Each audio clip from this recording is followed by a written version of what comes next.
Chapter 23, Naomi Marie.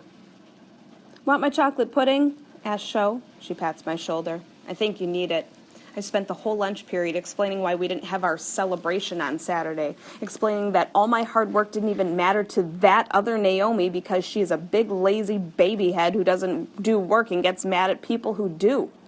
I take the chocolate pudding and the Paddington Bear spoon that Sho is holding out. Thanks, I say. I mean, can you believe her? I was trying to make us both look good even though I did everything. Sho nods. She called me bossy.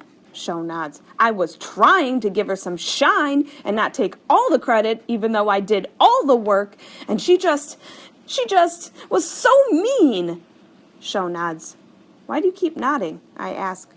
Because that's what it's said to do in my friendship skills workshop when a BFF is having a crisis and needs to vent. The bell rings and Mikey gets busted as he's about to throw a milk. When did you go to that? I ask, forgetting how mad I am for a second. We start packing up our things and head down the hall to the classroom. Saturday afternoon after, things didn't happen. Oh, I say. Since Mrs. Perkins isn't back yet, we lean on my desk together. Was it good? Yeah, I would have told you, but your mom said you didn't really feel like talking. She was right. I do now, though. And another thing, the game I made by myself, seriously awesome. Sho nods, really slowly and exaggerated this time. I start giggling. Hey, she says, can we make a game together? Sure, that would be way more fun than working with Ms. Evil. I can show you how to use Duotech. Great, because I have an idea from the Friendship Skills Workshop and Vocalympians. This time, I nod very, very slowly, and we both laugh. Mrs. Perkins rushes into the classroom and starts talking like she's been there all along. For this project, you will be working in teams of 4, and yes, I know, 1 team of 5, Mrs. Perkins adds when Margot, the corrector, raises her hand. You'll have 10 minutes to work out the teams, and I don't, she glares at us, want any nonsense. Mrs. Perkins never wants any nonsense, and I'm glad. We only have art once a week, and the kids who fool around just mess things up for all of us. Last week, Maria V. was my partner, and she drank all the milk with food coloring from our liquid paintings. Mrs. Perkins told us it wasn't poisonous, but since then, Maria's been way more annoying than she used to be. We shuffle around to figure out teams. Sho and Chris Williams jump over to me right away, which gives me a warm, sunshiny feeling. I really need that now. Who else? Says Chris, looking around. He tries to make his voice deep and growly. We must choose wisely. Sho nudges him. It's like this. She clears her throat and growls. We must choose wisely. Whoa, he says. How'd you do that? She can go high, too, I add. Like glass breaking. I got skills, says Sho, and I take vocal gymnastics class.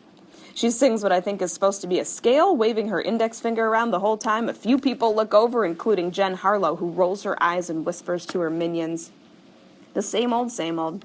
I swallow the lump that's in my throat and turn away. Come on, guys, let's get this done, I say. I don't want to look like we're slackers. Yasmin is headed our way, and I smile. She's reliable and not bossy. She'll have this on lock. They'll all see. I can collaborate as good as anyone else. Better, even. Come on over, Yazzie, I say, but as she walks toward us, Jen grabs her arm and drags her away. What's up with that? 5 minutes, calls out Mrs. Perkins. I march over to Jen's group. Hey, Yazzie, I say loudly, did you want to be on our team? She looks at me, then at Jen. Jen steps forward. Yazzie's going to be with us, she says. My friend Drea is in this workshop where you make computer games? Uh-oh. Even though she's ending every sentence with a question mark, we both know exactly where she's going with this. And she said they had final presentations, and there was this one team? She pauses. This one team what? I ask. She sighs.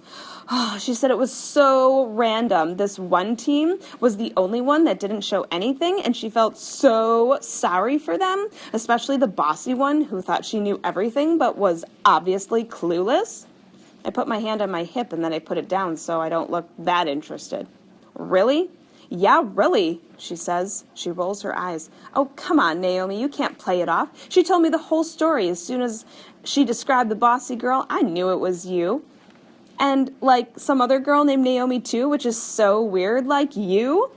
I just keep looking at her and I don't blink. I can feel my face heat up again as I remember how it felt to just be sitting there doing nothing after all that work.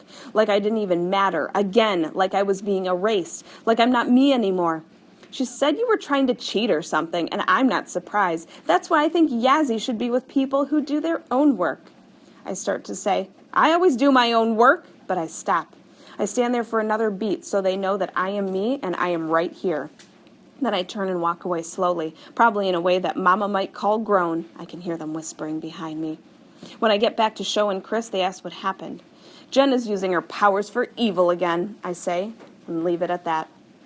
Sho raises an eyebrow. Should I say something? It's no big deal, I say, and it isn't.